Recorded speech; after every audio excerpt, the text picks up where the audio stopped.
There's a version of you that exists in the car, or in the bathroom before you go back out, or in the 30 seconds before you open a door.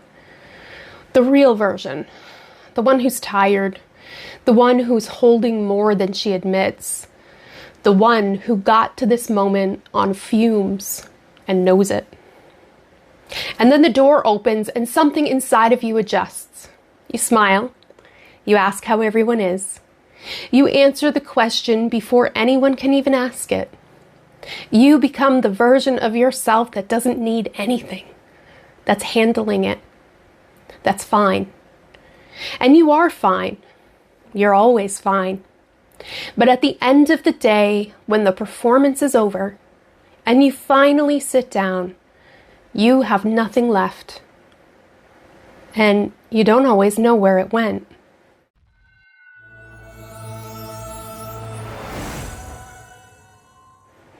I'm Erica. Welcome to Emotional Presence with Erica. And this is about what's really going on underneath a life that looks put together. Today, I want to talk about something that I think is draining more of your energy than almost anything else you do. The work of pretending that you are fine. This one is for the woman who genuinely is okay in most ways. Not in crisis, life isn't falling apart, but she is exhausted, bone tired in a way that doesn't match how much she's sleeping. And part of that exhaustion, a big part, is the performance, the constant invisible work of being fine for everyone around her. And here's the thing about this exhaustion, it doesn't have an obvious source. If you were doing something genuinely hard, like a brutal work session, a difficult stretch, you'd be able to point to it. You'd know why you were tired. But this doesn't work like that. This is the kind of tiredness that shows up on regular days, ordinary weeks, after weekends where you technically rested. And you can't complain about it, because what would you even say? I'm tired of being fine. I'm exhausted from acting like I'm okay. That sounds like something you don't say out loud. Not because it's dramatic, but because the people who'd hear it would ask what's wrong. And you'd have to say nothing specifically, just this. So you don't say it. You keep going. You get better at it over time. And the tiredness gets a little bit deeper every week. Let me explain what's actually happening when you do this. Every time you make that adjustment, the one that happens right before you walk into a room, or mid-conversation when you decide not to say the real thing, that costs you something.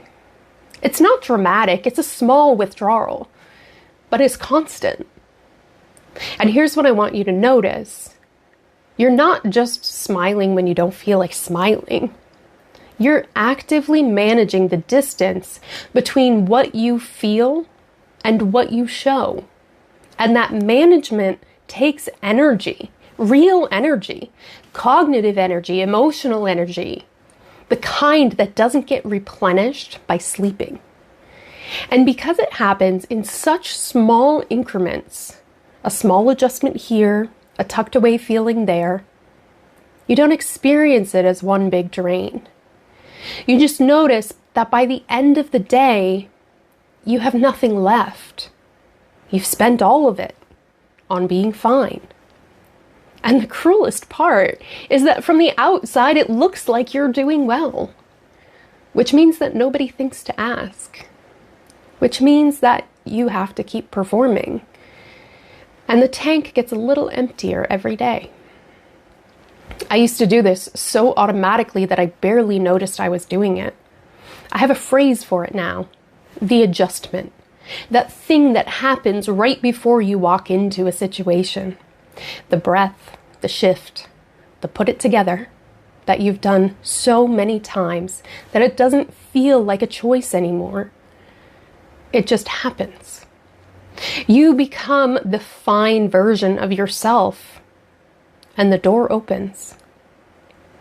I remember sitting in my car once in the driveway after a hard day, just sitting there, not ready to go in, because I knew that the second I walked through the door, I'd have to be okay. And I wasn't okay. And somehow having 30 more seconds alone in the car felt like the most important thing in the world. Not to cry, not to process anything, just to exist without the performance. Just to be tired without covering it. That 30 seconds in the car, that's not nothing. That's you briefly being yourself. And the fact that it has to happen alone in a car before you can be real, that says something about how much the rest of your day is asking of you. And here's what I want you to notice about where this comes from. This doesn't start as a performance. It starts as protection.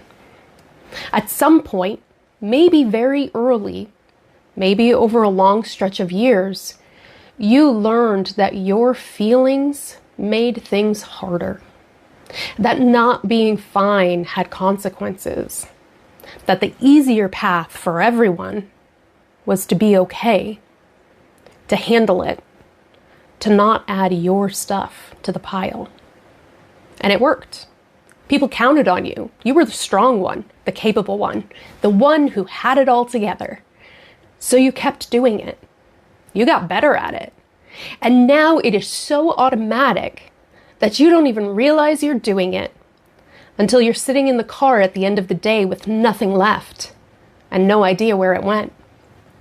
Not because you made a mistake, but because the performance was a very sensible response to something that required it. It just never got permission to stop. I want to name something I think that you need to hear. What you've been doing, the constant maintenance of being fine, the managing of how you come across, the tucking away of the real thing so that nobody has to deal with it, that is labor. It is real, hard, invisible labor. And it has been invisible to everyone around you, including you. The exhaustion that you feel is not weakness.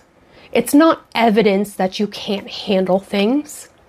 It's the completely reasonable result of doing a job that nobody counts, including you, for a very long time. You're not tired because you're falling apart. You're tired because you've been holding it together so tightly for so long that the muscles are fatigued. You've earned this exhaustion, and you also deserve to put some of it down. Not all at once, not in some big dramatic way, but some of it in some direction that isn't away from yourself. Because every time you tuck it away and perform being fine, you get a little further from yourself. And that distance is exactly where all of this starts. Hey, if this is landing for you, if you're the person that I'm talking about, subscribe. Not because I'm trying to grow this channel, but because this is the kind of thing that's easier to sit with when you don't have to find it alone. One video a week about the stuff under the surface. I'm here with you.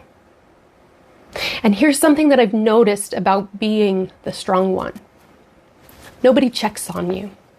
Not because people don't care, but because you've made it look so easy. You've made being fine look like your natural state, like it doesn't cost you anything, like you're okay naturally all of the time. And after a while, the role becomes the reality.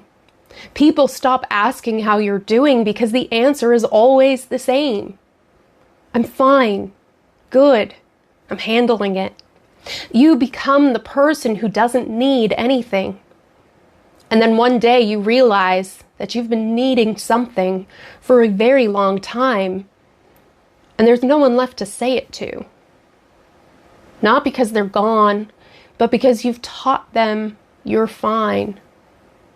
And here's the thing, you've taught them, not because you meant to, but because the version of you they know is the fine version. And they respond to the version that they see. I'm not going to tell you to stop being fine. I'm not going to tell you to open up more or to stop performing. That's too big. That's not where this starts. Here's where it starts. The next time you're in the car or standing in front of a door or in the bathroom before you go back out, wherever you get 30 seconds to yourself, just notice what's actually there. Not to fix it, not to decide what to do with it. Just notice it. You're tired. Say it to yourself. Actually say it. I am tired. Not as a complaint, not as a cry for help, just as an honest account of what is real. You don't have to let it change anything yet. You don't have to tell anyone. You don't have to stop being fine. Just tell yourself the truth for 1 minute before the performance starts again. That's it. That's the whole thing. 1 minute of being real somewhere, even if it's only to yourself. If you've ever sat in your car a little longer than you needed to, just to have a minute before going back in, tell me in the comments. Just that. No explanation needed. I read every single one. And if you've spent years being fine and you're ready to find out what's underneath that, comment the word challenge below. I run a free 5-day emotional presence kickstart. 5 days, 1 conversation a day. What most people find on the other side of it is that they finally stop being so tired. Not because their life got any easier, but because they stop spending so much energy managing the distance between who they are and who they're showing up as. Comment challenge, and I'll reach out personally. There's a video right here on the end screen about what happens when grief catches you off guard in the middle of a regular day. If you've ever been fine 1 minute and not fine the next, this one's for you. I'll see you next Wednesday.